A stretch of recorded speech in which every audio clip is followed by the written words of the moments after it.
Once, in a sun-drenched neighborhood, where the grass always smelled of clover, lived two dogs. Barnaby, a stout beagle with ears like velvet pancakes, and Pip, a scruffy terrier mix who moved like a caffeinated lightning bolt.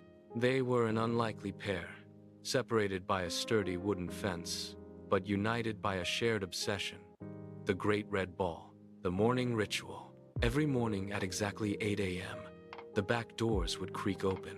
Barnaby would trot to the fence line with a low, melodic woof, and Pip would respond with a series of high-pitched yips that sounded remarkably like a celebration. They spent their days patrolling the perimeter together.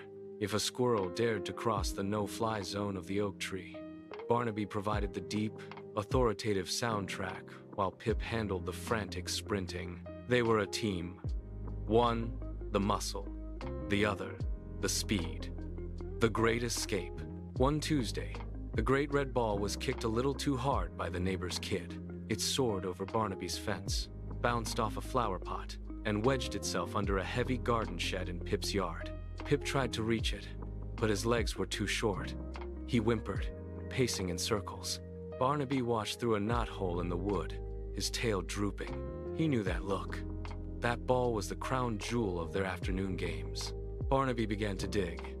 He didn't care about his manicured paws or the no-digging rule. He pawed at the loose earth beneath the fence until he'd cleared a gap just wide enough for a beagle-sized head. He didn't go through, though. Instead, he barked a sharp, rhythmic command. The solution. Pip understood.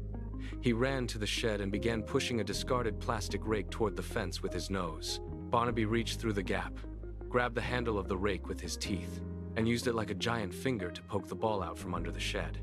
With a final pop, the ball rolled free. A bond beyond fences. That evening, the two friends sat on their respective sides of the fence, exhausted and covered in mud. The ball sat safely in the center of the yard, but they weren't playing with it. They were simply leaning against the wood, feeling the warmth of the other through the slats. The lesson of the yard. Barnaby learned that sometimes you have to break the rules to help a friend. Pip learned that a big problem is just a small problem if you have a partner to help you solve it. As the sun dipped below the horizon, Barnaby let out one last, contented sigh. They didn't need the ball to be happy. They just needed the fence to feel a little bit smaller.